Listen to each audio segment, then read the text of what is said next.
Hablar de la sábana de Turín, la sábana que llamamos tradicionalmente la sábana santa, quiere decir que estamos hablando de un objeto, no de una leyenda, no de una hipótesis, no de algo poético. Estamos hablando de un objeto. Y es un objeto con una tradición que hace que le consideremos de interés arqueológico. Y como tal objeto de interés arqueológico, debe ser estudiado primariamente con la metodología propia de la arqueología. La sábana de Turín no es objeto de fe, y el Papa, Juan Pablo II, lo dijo explícitamente. La Iglesia no tiene autoridad ni competencia para decir si la sábana de Turín es auténtica o no. Que lo digan los científicos. La Iglesia conserva ese lienzo por una tradición que nos dice que está relacionado con la sepultura del Señor. Pero nuestra fe no depende de ese lienzo. Y aunque no hubiese ese lienzo, tenemos testimonios históricos en los Evangelios que nos marcan como base de la fe el hecho de la muerte,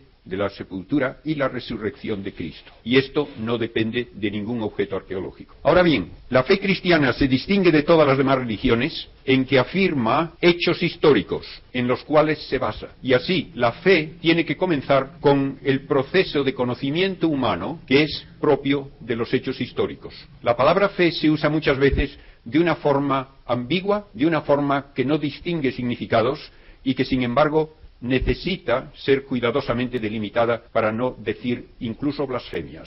Porque hay gente que dice sin darse cuenta algo que es una blasfemia. Cuando dicen la fe es un don de Dios, a mí Él no me la ha dado, ¿de qué se queja de que yo no la tenga? Esto es literalmente atribuir a Dios una injusticia y es por lo tanto una blasfemia. La fe es primariamente un conocimiento que se obtiene no por mi propio esfuerzo experimental como en la física, ni por mi propio raciocinio como en la filosofía o la matemática, sino por testimonio. Ese es el significado primario de la palabra fe. Conocimiento adquirido por testimonio. Y todo lo que sabemos de orden histórico es por fe humana. En una ocasión, hablando yo en una facultad de física, en una universidad en Sudamérica, uno de los estudiantes me dice, claro, pero usted nos está hablando de algo que no se puede comprobar. Y yo le dije, ¿usted cree en la teoría atómica? Pues claro que sí. ¿Por qué? Pues porque está muy comprobada. Y yo le dije, no, usted cree porque se lo han dicho. Usted no ha comprobado nada.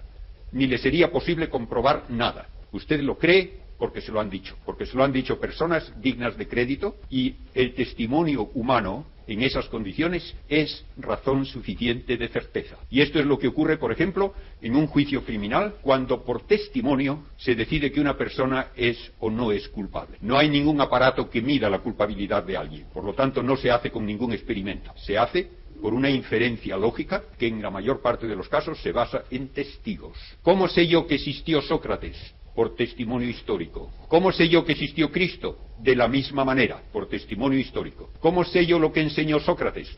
Porque me lo transmiten sus discípulos. ¿Cómo sé yo lo que enseñó Cristo? De la misma manera, porque me lo transmiten sus discípulos. De modo que la fe es primariamente un acto racional que necesita pruebas históricas y que se basa en el modo normal de adquirir la mayor parte de nuestros conocimientos, porque casi todo lo que sabemos, lo sabemos no por esfuerzo propio, sino porque nos lo han transmitido. Una vez que tenemos esta fe en la existencia histórica de Cristo, en su enseñanza, entonces, viendo la importancia de lo que Él nos dice, se puede dar el segundo tipo de fe, que es el que nosotros afirmamos cuando alguien, por ejemplo, dice, yo tengo mucha fe en ese médico. ¿Qué quiero decir? ¿Voy a aprender algo de él? No. Voy a poner mi vida de acuerdo con lo que él me diga, porque confío en que me va a ayudar. Pues eso mismo debe darse entonces como reacción a la enseñanza de Cristo. Debo poner mi vida de acuerdo con esas enseñanzas.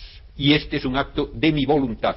Tampoco es algo que Dios me mete en la cabeza arbitrariamente. Dios me ayuda con su gracia, pero lo tengo que hacer yo, lo tengo que decidir yo. Y por eso la fe es un acto meritorio. Y si no fuese acto mío, no podría ser meritorio. Entonces, ¿qué es la fe como regalo de Dios? Es la fe que se nos da como lo que llamamos la virtud teologal, que con la esperanza y la caridad son el resultado primero del bautismo y segundo de todos los sacramentos. Y esa fe no aumenta mi conocimiento, no es un acto de mi entendimiento, no es un acto de mi voluntad, es una semilla de divinidad puesta por Dios en el ser humano para que mis acciones tengan valor eterno y me lleven a la unión con Dios eternamente. Esa es regalo de Dios, y solo puede ser regalo de Dios, porque solo Él puede dar una semilla de vida divina. Pero Él la da suponiendo los pasos anteriores, que son responsabilidad mía. Y si se le da a un bebé es porque ante la Iglesia se comprometen los padres y los padrinos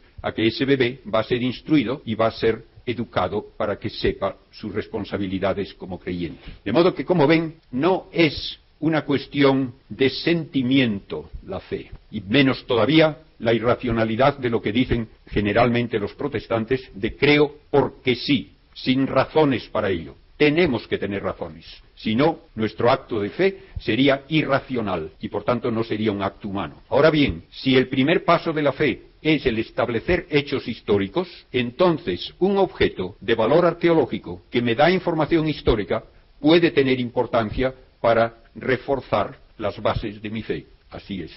Y en ese sentido, solo en ese sentido, la sábana de Turín tiene valor teológico. Es un testimonio histórico que me lleva a reforzar los testimonios históricos de los evangelios. Ahora bien, en todo caso de estudio de un objeto arqueológico, la única certeza que se puede obtener es una certeza de inferencia lógica, de decir, este objeto pertenece a tal período, a tal persona, a tal lugar, porque tiene estas características que son propias de tal período, de tal lugar, y tal vez hay alguna indicación que implica que sólo una persona determinada puede ser asociada con este objeto. Un ejemplo que lo pone de relieve con algo que se anunció hace más de 30 años.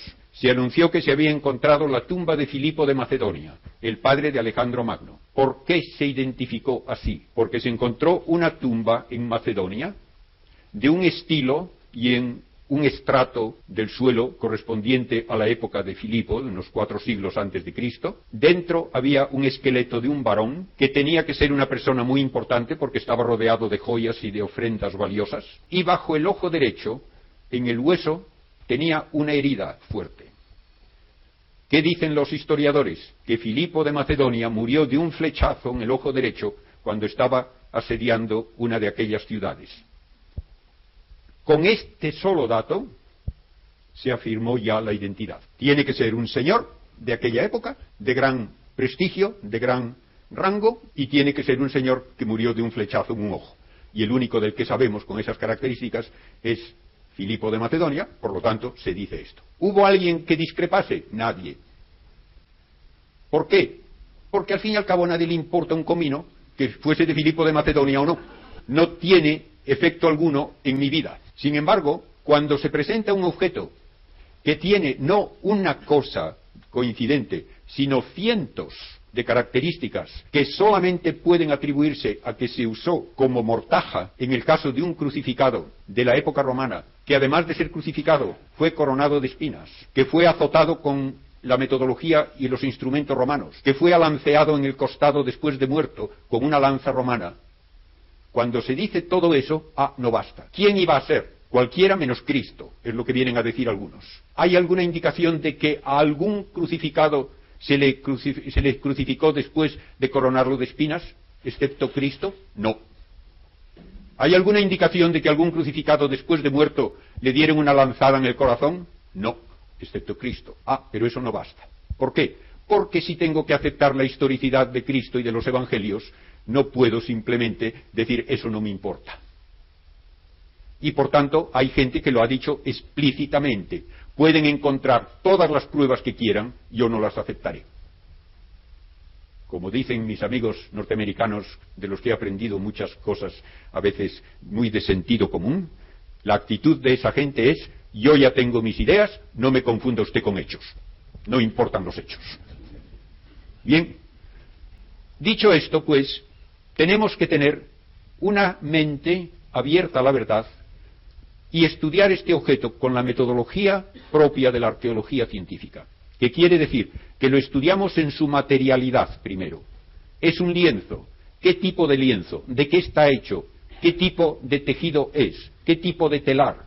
¿De qué lugar del mundo podemos deducir proviene? ¿De qué época? Y luego, este lienzo tiene una serie de características que indican que estuvo en contacto con un cadáver. Tiene manchas de sangre. Se pueden estudiar esas manchas de sangre y la medicina forense puede decir si es sangre vital, que ha salido de heridas de un ser vivo, o cadavérica. Puede decir si es sangre venosa o arterial. Puede decir también si esa sangre ha sido añadida al lienzo, por ejemplo, después de una supuesta imagen, o al revés. Se puede estudiar cómo, bajo el microscopio, se ven los glóbulos rojos de esa sangre. Se puede estudiar la fluorescencia con luz ultravioleta. Se puede determinar, por lo tanto, si es sangre humana o no. Y una y otra vez se hacen estos estudios desde hace 100 años. Y la sábana de Turín es el objeto arqueológico más profunda y continuamente estudiado de toda la arqueología. Luego se estudia algo nuevo, que no existe en ningún otro objeto arqueológico conocido hasta la fecha. Una imagen que muestra la vista dorsal y ventral de un varón que ha tenido una serie de heridas que le cubren de pies a cabeza, que tiene regueros de sangre en las muñecas y en los pies de una herida profunda y perforante, que tiene una lanzada en el costado. Una imagen que no está pintada, y de esto siguen todavía diciéndose verdaderas idioteces, por no llamarles otra cosa. Nadie puede pintar sin usar pintura. Eso es obvio. Pues allí, en este lienzo, mirándolo al microscopio, no se ve ningún pigmento. No hay nada para formar esa imagen, nada añadido al lienzo. No hay polvos, no hay líquidos que hayan impregnado las fibras. Esa imagen tampoco es una chamuscadura, que es una de las respuestas frecuentes. El lino no está afectado. Y esta imagen, además, tiene las características de un negativo fotográfico, algo que es imposible hacer por cuenta propia. No puede la imagen deberse a ningún proceso conocido. Este es el hecho que hoy hay que subrayar. Nadie ha sido capaz todavía de reproducir esta imagen, ni siquiera en un tamaño reducido, mucho menos en el tamaño natural de una persona. Esta imagen, además de ser como un negativo fotográfico, que hace que se vea mucho mejor en una imagen negativa hecha en una película fotográfica, que en la realidad permite deducir un relieve, cosa que no se puede hacer con ninguna fotografía. Ustedes no pueden obtener de una fotografía una indicación de distancia porque la imagen sea más o menos intensa. Si alguien hace una fotografía de mí mismo, mi chaqueta saldrá más oscura que el alzacuellos y saldrá más oscura la cara que el alzacuellos y la cara más ligera que la chaqueta. ¿Por qué? Porque no depende el que aparezcan más oscuros o más claros de la distancia de la cámara, que es la misma, sino que depende de la capacidad que tiene cada una de estas superficies de reflejar luz. En la imagen de Turín no es así, sino que la parte que se marca con mayor intensidad es la que está más cerca del cuerpo, y la que está más lejana se marca menos. Y por eso se puede luego reconstruir una imagen tridimensional, cosa imposible de hacer, como he dicho antes, con una fotografía normal o con un cuadro. Por muy artista que sea el que lo hace, no puede hacer eso. Bien, voy a entrar en detalle de todo esto, pero antes quiero evitar que esté remordiéndoles por dentro la noticia tan jaleada de que con el carbono 14 ya se demostró que este lienzo es medieval. Hace un poco más de un año, en una revista respetada y profesional de química, Termoquímica Acta se llama, un químico de fama internacional en Estados Unidos, Ray Rogers, publicó un artículo en que decía que habiendo estudiado fibras que él tomó en 1978 de la sábana de Turín y fibras de la muestra que se usó para lo del carbono 14, encontró por análisis químico que esas fibras son de distinto tipo y no pertenecen a la misma tela. Lo que se dató no era parte de la sábana original. Tanto se ha hablado y se ha escrito y se ha pontificado sobre la falsedad de la síndone, basándose en una única prueba en contra de cientos de datos, y esa única prueba hecha en un remiendo, al parecer, que se le había puesto en el borde a la sábana de Turín. Hablamos de la sábana santa y ya les he explicado el problema del carbono 14. Simplemente les indico que el carbono 14 lo producen en la atmósfera rayos cósmicos que transforman nitrógeno en carbono, y este carbono es luego absorbido por las plantas y luego por los animales, y se mantiene un porcentaje constante mientras el animal o la planta están vivos. Pero en el momento en que se mueren, deja de adquirirse nuevo carbono 14, se va desintegrando el que había, y por eso con el tiempo cada vez hay menos. Y eso es lo que se usa para saber la edad de una muestra desde que dejó de adquirir nuevo carbono 14. Pero ya, de momento, dejamos el tema del carbono. Se tomó la muestra de una parte periférica de la sábana, donde parece que había habido suficiente deterioro, porque por ahí se agarraba cuando se mostraba al público, y por eso hubo que hacer una reparación. Y no se tomó la precaución, que es típica de la metodología científica, de tomar varias muestras en diversos lugares del lienzo, precisamente para evitar que se hiciese en un sitio que no era típico. Se tomó solo de un sitio, y ese sitio estaba mal escogido porque no se hizo ninguna prueba química ni de fluorescencia para saber que era correcto.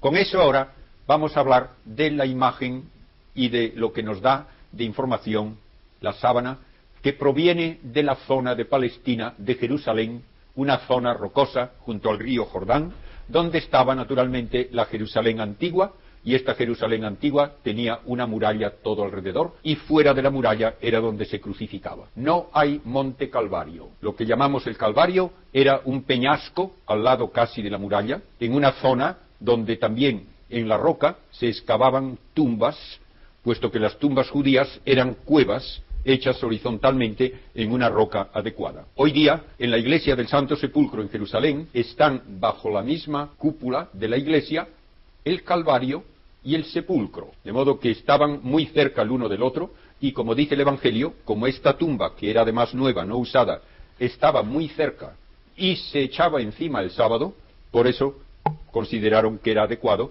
el llevar allí el cuerpo del Señor. La tumba era, como he dicho, una excavación horizontal que se cerraba con una rueda, como de molino, que se deslizaba en un plano inclinado, ante una puerta pequeña que había que agacharse para poder cruzar. Una vez que se cerraba la tumba, se quitaba la piedra que sostenía esa rodaja y entonces quedaba cerrada.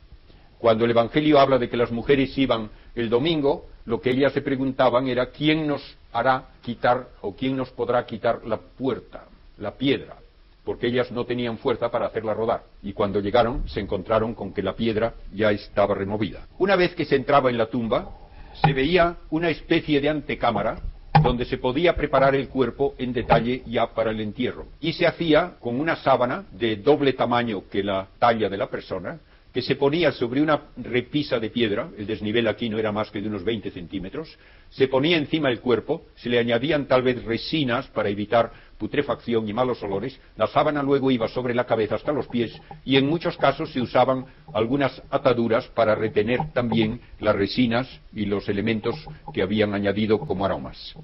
Pasado suficiente tiempo, cuando ya quedaban prácticamente solo los huesos, entonces se ponía en un nicho lo que quedaba del cadáver, y la tumba tenía varios sitios para miembros de toda una familia. Todo esto, es de suponer, era así en la tumba de la que estamos hablando, que no se había usado todavía. A Cristo no sabemos si le hicieron mucho de lo de poner los aromas, ni ponerle tampoco las ataduras, porque se echaba encima el sábado y no se podía trabajar. Por eso dice el Evangelio que en la mañana del domingo iban las piadosas mujeres con todos los aromas que habían comprado una vez que había dejado ya de prohibirlo el descanso del sábado, y estaban dispuestas a hacer propiamente lo que no se había podido hacer el Viernes Santo. Tenemos pues ahora una noticia histórica llamativa. Cuando van las mujeres a la tumba, no está allí el cadáver. Ahora bien, primeramente sepan que tanto la ley romana como la ley judía condenaban a muerte a quien profanase una tumba. No era un juego eso de meterse al llevarse un cadáver. Segundo, nos dicen los evangelios que había guardas a la puerta de la tumba, puestos por los sanedritas y los sumos sacerdotes, precisamente para estar doblemente seguros de que nadie se llevaba el cadáver. Sin embargo, llega la mañana del sábado, el cadáver no está allí. Hoy día hay exegetas, y hay teólogos incluso católicos, que dicen, eso no importa, el que la tumba estuviese vacía no importa. Me da igual que le importe o no le importe. El hecho es que estaba vacía y el cadáver falta. ¿Dónde está? Dígame cómo desaparece un cadáver. ¿Quién se lo iba a llevar? ¿Los apóstoles que estaban amedrentados con las puertas cerradas a cal y canto? ¿Se lo iban a llevar sus enemigos? Pues que lo muestren. Porque cuando Pedro el día de Pentecostés dice, aquel Jesús a quien vosotros crucificasteis, Dios lo ha resucitado de entre los muertos, si hubiesen podido decir, falsarios, aquí está el cadáver, bien muerto está. Nadie lo hizo. ¿Por qué? Porque no había tal cadáver. Segunda cosa a tener en cuenta con la psicología y la mentalidad de aquella época en aquel pueblo. Tocar a una tumba por fuera con el dedo le rendía a uno legalmente impuro, incapaz de poder tomar parte en ningún servicio religioso. Tenía que purificarse ante los sacerdotes para poder luego entrar una vez más en el templo y tener acceso a servicios religiosos y simplemente a la vida normal. ¿Quién se iba a llevar un cadáver? Y también puede uno decir, ¿quién se iba a llevar un lienzo, una mortaja manchada de sangre humana que había sido utilizada para un entierro? Era el objeto más contaminante, más execrable que se podía imaginar. El que un judío se guardase un lienzo manchado de sangre sacado de una tumba es totalmente absurdo.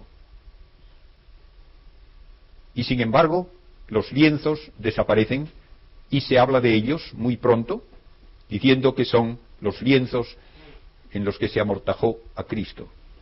La única explicación lógica que hay del hecho es que ya Cristo no era considerado un cadáver. Habían visto a Cristo vivo y por tanto lo que tenía que ver con él no podía causar impureza alguna. Pero cualquier otro cadáver hubiese sido impensable que nadie lo tocase o que guardase ningún objeto relacionado con él. No sabemos quién ni cómo guardó los lienzos en Jerusalén el año 33. Aparece una mención de un lienzo que tiene una imagen de Cristo no hecha por manos humanas el año 525 en Edesa, en Turquía. En Edesa hubo una invasión de los persas que conquistaron la ciudad y los cristianos guardaron esa reliquia en un hueco hecho en la muralla de la ciudad. Pasaron siglos, se olvidó la existencia de la reliquia, pero llegó un momento en que una gran tempestad derrulló parte de la ciudad y apareció el lienzo. Y entonces se veneró hasta que vinieron los maometanos que conquistaron toda Palestina y Turquía,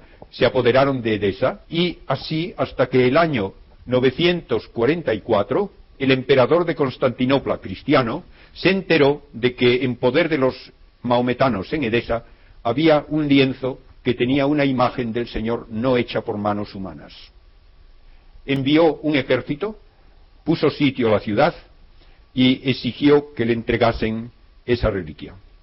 Después de un asedio que ya parecía imposible evitar la conquista, entonces los de la ciudad enviaron una comisión al emperador ofreciendo darle ese lienzo a cambio de que él se marchase, que liberase todos los prisioneros que ya tenía y que les diese una cantidad fuerte de dinero.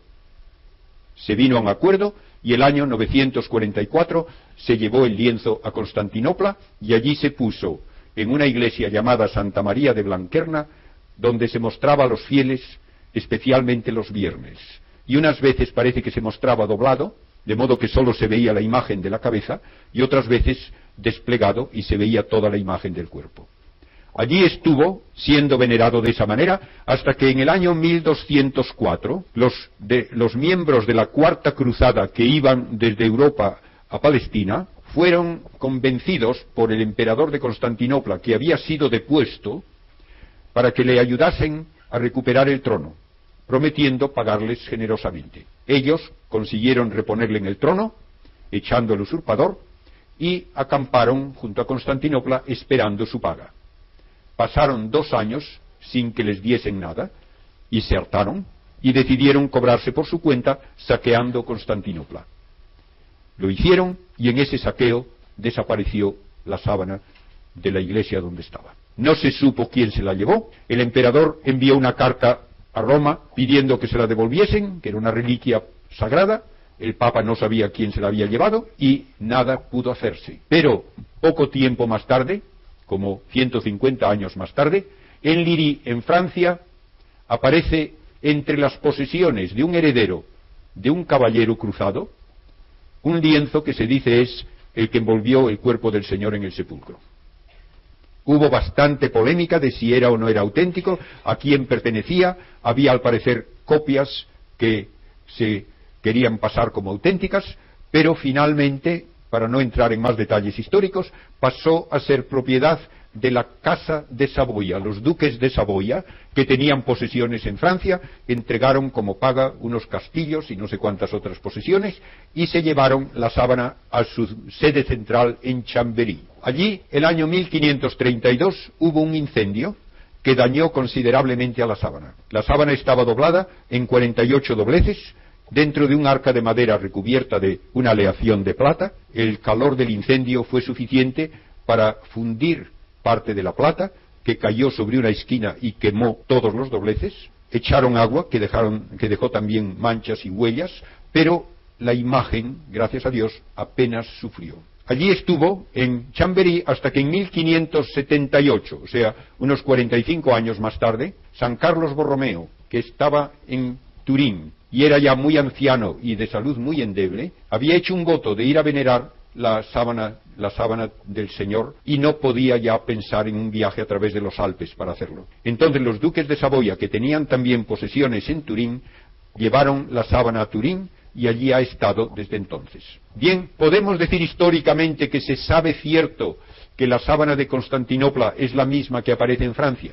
Hay indicaciones muy claras, pero no hay una prueba definitiva. Pero otra cosa que es interesante, hay un manuscrito en Hungría, el código Prey, que es de 1290, con una fecha bien afirmada, donde se dibuja la imagen de la sábana de Turín, incluso con algunas quemaduras en forma de agujeros que hacen como una L, que al parecer debieron producirse cuando alguien dejó caer cera de un cirio sobre la sábana en Constantinopla. De modo que hay razones muy importantes desde el punto de vista arqueológico para decir que estamos hablando del mismo lienzo. En 1898, para celebrar la boda del rey Víctor Manuel III de la Casa de Saboya, se permitió mostrar al público la sábana de Turín.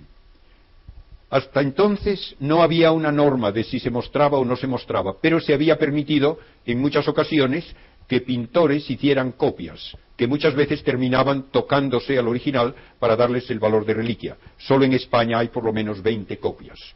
Bien, en 1898, con la tecnología ya de fotografía, se permitió a un abogado que era aficionado a la fotografía, Secondo Pia, que hiciese una serie de fotos con lo que era entonces una cámara típica de la época, una cámara grande de fuelle, que en lugar de película usaba placas de cristal de gran tamaño, como de 20 por 30 centímetros, y que tenían muy poca sensibilidad al rojo, de modo que las cosas de color rojizo salían especialmente oscuras en la foto. Cuando se hizo esa primera fotografía, Secondo Pia, él mismo confesó, al revelarla, casi rompe la placa fotográfica del temblor que le entró por la emoción de ver una cara con todo detalle que nadie jamás había visto. Lo que debía ser un negativo en la placa de cristal era un positivo. Un rostro majestuoso, doliente, más impresionante que el pintado por ninguno de los grandes artistas de toda la historia. Lo que era la imagen en la tela se comportaba como un negativo fotográfico, y cuando uno fotografía un negativo, obtiene un positivo. Este es el comienzo del estudio moderno de la sábana de Turín. En 1978 se permitió a un grupo de científicos, dirigidos por el doctor John Jackson de Estados Unidos, el pasarse 72 horas seguidas estudiando la sábana sobre una mesa especialmente construida para el caso, con toda la tecnología moderna, fotografía con todo tipo de películas, con filtros que seleccionaban colores, fotografía con rayos X, con infrarrojo, con luz ultravioleta, exámenes con el microscopio, toma de muestras con cinta adhesiva, todo lo que uno pudo pensar debía hacerse científicamente. Incluso se descosió una tela de refuerzo que se le había puesto después del incendio para ver si se veía la imagen por el lado opuesto de la tela. La respuesta: no se veía la imagen. En cambio, cuando uno estudia la tela directamente, puede ver una serie de cosas interesantes. Primero, que está hecha en lo que se llama una serga en cola de pescado, un tipo de tejido que no se usaba en Europa en la Edad Media, pero que era conocido en el Oriente Antiguo. Segundo, que donde hay sangre, al poner una luz detrás, la sangre destaca contra la tela. Cuando se hace esto con toda la imagen, no se ve la imagen. Se ve solamente la sangre, se ven las manchas del agua que se usó en el incendio, y se ven naturalmente las chamuscaduras y los remiendos que las religiosas clarisas de Chamberí cosieron donde la tela se había destruido. Pero tenemos ya una primera indicación de importancia. La sangre penetró en la tela, como es propio de un líquido. Lo que produjo la imagen no penetró la tela. Quedó solamente marcada la superficie externa. Con fotografía de mayor contraste, usando película de blanco y negro que permite oscurecer las cosas según sus colores, vemos ya la imagen frontal, el rostro, los brazos cruzados sobre el pelvis, las piernas, y la imagen dorsal, porque esta parte de la tela estaba encima del cuerpo y la otra estaba debajo. Vemos en la imagen frontal, también con un contraste aumentado, una gran cantidad de marcas paralelas que parecen tener puntos en sus extremos y que cubren todo el cuerpo desde el cuello hasta los pies. El rostro, tal como lo vemos en la sábana, es muy poco claro, apenas se distingue. Yo estuve frente a la sábana el año 2000 y puedo decir que a simple vista apenas se ve nada. No es extraño que los pintores que quisieron copiarla no fuesen capaces de hacer nada que valiese la pena. Si está uno a menos de 3 metros no ve nada, y desde más lejos se ven estas manchas tan difusas que vagamente se reconoce un rostro, pero poco más. ¿Se ven claramente las manchas de sangre? Sí. Pero cuando se hace la fotografía, entonces tenemos lo que vio Secondo Pia. Un rostro majestuoso, doliente, pero que nadie había sospechado y que realmente impresiona. La sangre ahora parece blanca, porque la sangre no es parte de la imagen, y por tanto la sangre que es oscura, en la realidad, en el negativo, aparece clara. Pero las manchas nos dan un rostro en donde se ve, por ejemplo, la hinchazón de uno de los pómulos, se ve la desviación de una de las cejas, la desviación de la nariz, la hinchazón alrededor de la boca, todo lo que es evidencia de torturas. Todo el cuerpo cubierto también de esas marcas paralelas por el frente y por la espalda, desde la nuca, esas marcas paralelas, hasta los mismos pies. Tenemos un cuerpo que ha sufrido un tormento que de alguna manera produce esas marcas paralelas con grumos sanguinolentos en los extremos. Lo que produce eso es una flagelación romana.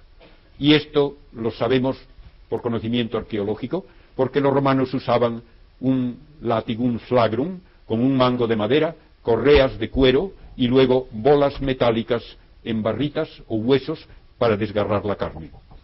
Se pueden contar 120 impactos y ocurren en direcciones tales que se puede inferir que había 2 verdugos a ambos lados de un reo que estaba doblado sobre una columna baja y que fueron sistemáticamente cubriéndole de heridas de los pies a la cabeza. Solamente se salvó la parte del corazón porque sabían muy bien que podían causar la muerte si azotaban sobre esa zona. Era uno de los tormentos más brutales que había y causaba la muerte muchas veces, y era tan ignominioso, además, que estaba prohibido azotar a un ciudadano romano.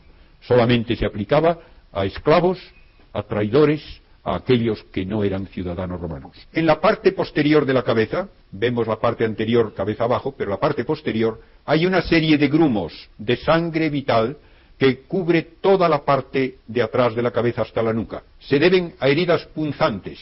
¿Por qué? Porque estamos acostumbrados a ver la corona de espinas como un cerquillo alrededor de la cabeza.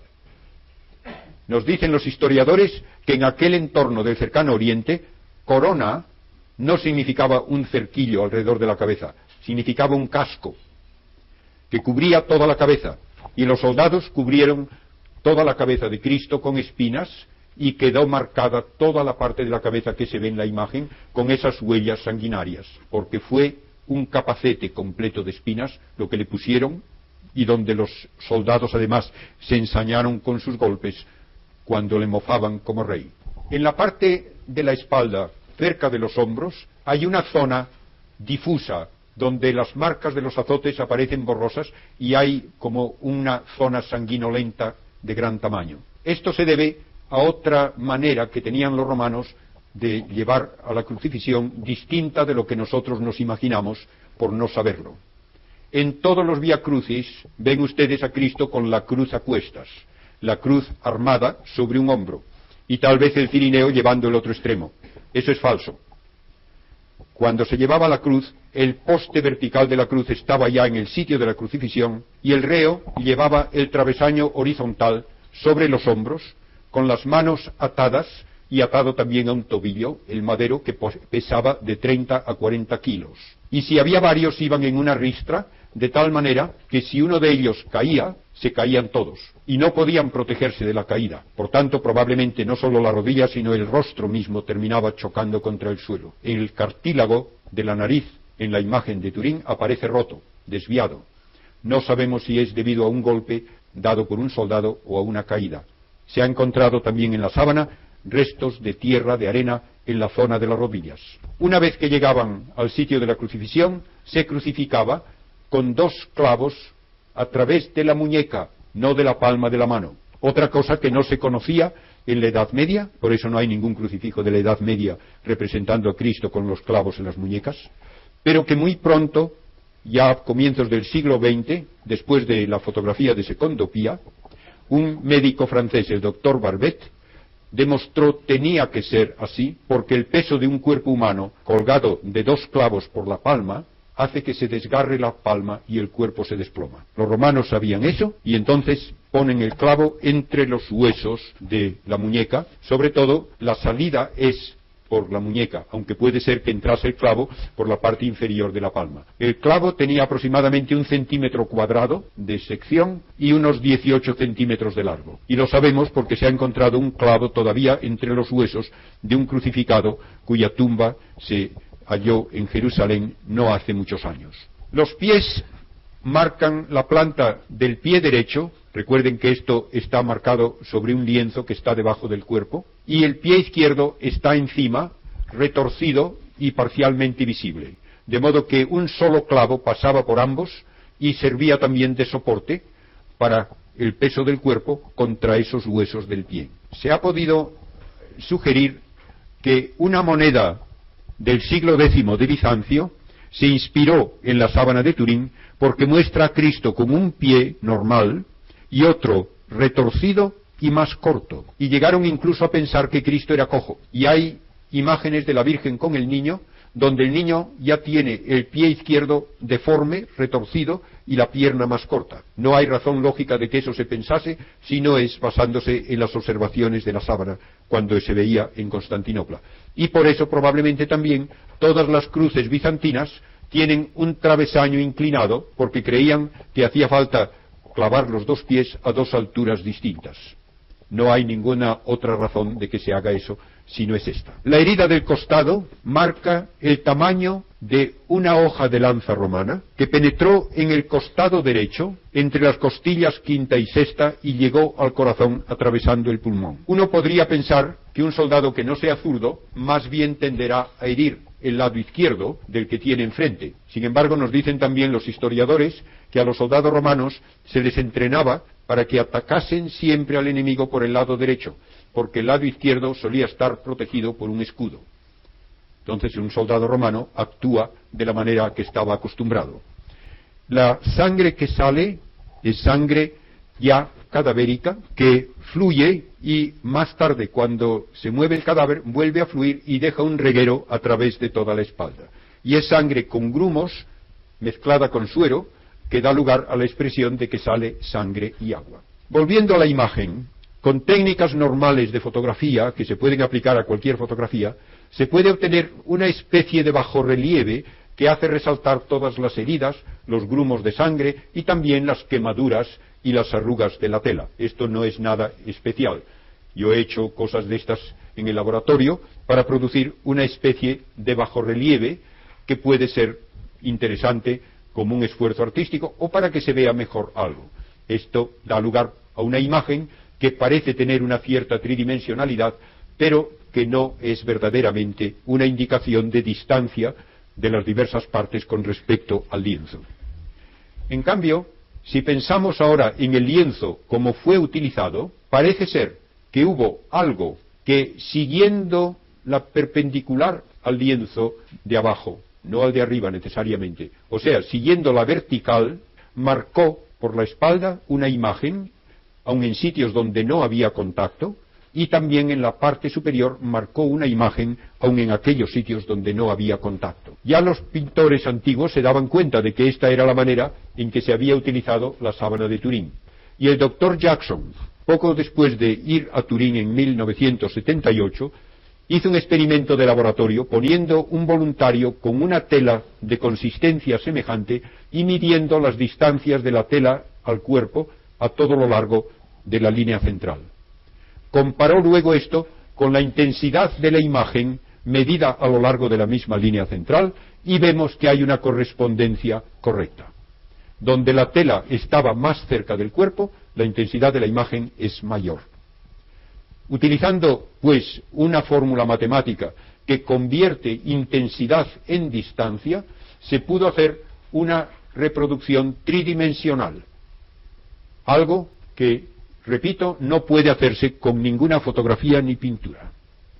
Esta imagen tridimensional, con diversas formas de manipulación en el ordenador, da lugar a que se vea relieve, y relieve extraordinariamente exagerado en algunos casos, pero siempre un relieve de acuerdo con la anatomía humana. También con programas de ordenador se puede producir una imagen sin la sangre, desde un ángulo distinto, o se puede producir una imagen solo de la sangre. Volviendo a la imagen tridimensional, podemos ver en una de estas imágenes, que como ven da una sensación de relieve, se nota sobre el párpado derecho especialmente algo como un redondel de bulto. Pues bien, hace unos 35 años un jesuita de Chicago, el padre Failas, en una foto hecha con mucho aumento y con mucho contraste de esa parte de la cara, creyó ver la indicación de algo que podría ser una moneda. Todavía en épocas recientes yo recuerdo que se hablaba en los pueblos de que si una persona moría con los ojos abiertos, pues no era agradable el ir luego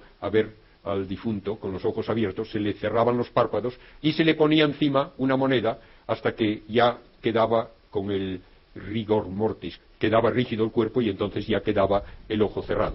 Pues bien, no sabemos si por esa razón o no, el hecho es que podría ocurrir que se le pusiese una moneda sobre el ojo. Y el padre Failas veía aquí una indicación de algo como un cayado de adivino y aquí 4 letras, U, C, A, I. ¿Podían ser esto parte de una inscripción? Se dirigió a coleccionistas de monedas romanas antiguas y les preguntó si conocían alguna moneda de la época de Cristo que tuviese un cayado de adivino y una inscripción conteniendo las letras U, K, I. Y le dijeron, sí, hay unas monedas de cobre acuñadas por Pilato el año 29 que tiene el símbolo del cayado de adivino y la inscripción Tiberiu Caesaros, que en griego significa del César Tiberio. Naturalmente, esto pareció ya el dato definitivo de la autenticidad, de origen, de tiempo, de la sábana de Turín. Pero hubo quienes pusieron una objeción muy valiosa y muy importante instantáneamente. Y es,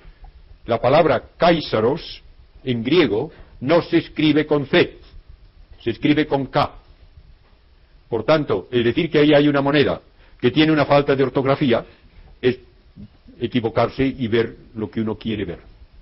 Naturalmente, al padre Failas esto le impresionó, pero por si acaso les dijo otra vez a sus amigos coleccionistas, ¿han visto ustedes alguna vez una de estas monedas con esta falta de ortografía? Y le dijeron, no, pero vamos a mirar de nuevo. Y encontraron 4. De modo que una falta de ortografía que nadie sabía existía, se descubre y se comprueba, se da, porque se ve esta imagen en la sábana de Turín. Quien dice que esto es pura casualidad, da más valor a la casualidad de lo que me parece a mí yo le daría. Si yo viese por ahí un automóvil y digo que tiene una placa de matrícula en que está Barcelona con V, pues alguien me diría imposible. Pero si luego veo que aparece 1 o 2, digo, pues tenía razón el que me lo dijo. Pues aquí lo mismo. Parece que hay esta confirmación del origen, de la época, del lugar de esta sábana de Turín con la moneda de Pilatos. Hay también polen de plantas propias de Palestina, de plantas de Turquía, de Constantinopla,